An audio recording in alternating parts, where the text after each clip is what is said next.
Jina naitwa Anthony Poyo, ni msimamizi msaidizi wa bandari hii ya Kalema. Siku ya leo tumelaunch meli moja ya tani 2000 ya mizigo ya kampuni ya Zinjin.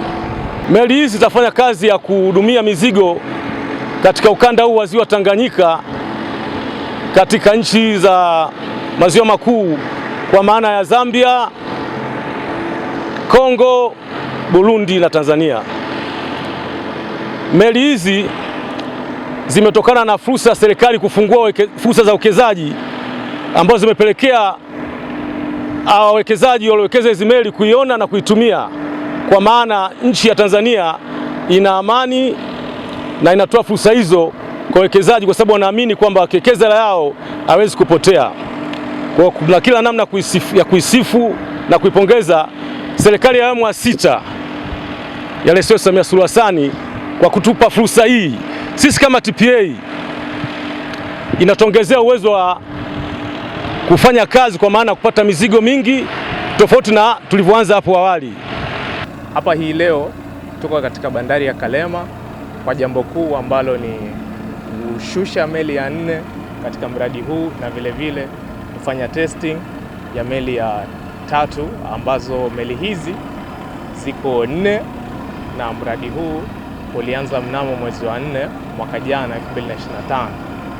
Ukiangalia kwa namna ambavyo mambo yanaenda, mradi huu umekuja kufungua njia katika Ziwa Tanganyika. Imekuwa ni fursa kwetu sisi wa Tanzania, maana umeleta fursa kwa vijana, ila vile mradi huu unakuja kufungua mlango ambao mlango huo tuko nao hapa Ziwa Tanganyika. Mlango huo ni wa kiuchumi kwa namna moja au nyingine, vitu ambavyo tunaweza tukanufaika hapa kama nchi au kama taifa, ni kwamba mradi huu unaenda moja kwa moja kuleta fursa nyingi za kiuchumi. Ila ukiangalia kwa upande wa vijana, mradi huu unakuja kuwapa fursa vijana, na umewapa fursa vijana kwa sababu mpaka sasa tushatengeneza meli 4. Vijana wamepata ujuzi tofauti, vijana wamepata muda wa kujifunza na kupata ajira pia katika mradi huu.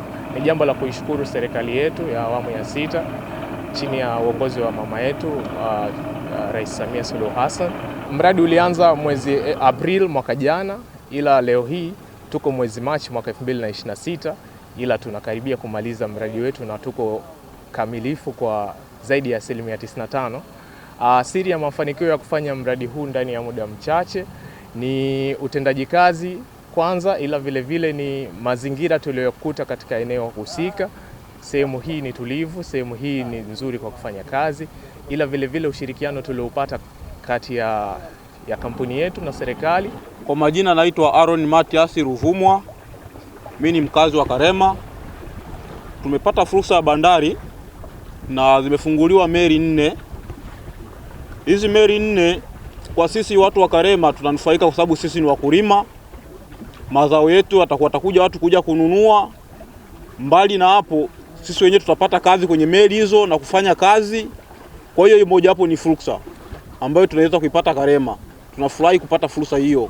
Kwa hiyo hata usafiri mizigo ilikuwa ni kazi sana kusafirisha. Tulikuwa tunatumia maboti, ambapo maboti mkati mwingine anaenda mizigo inazama, mali zinaharibika za watu. Kwa hiyo kupata meli ni fursa moja wapo. Kwa hiyo tunashukuru kwa kupata meli.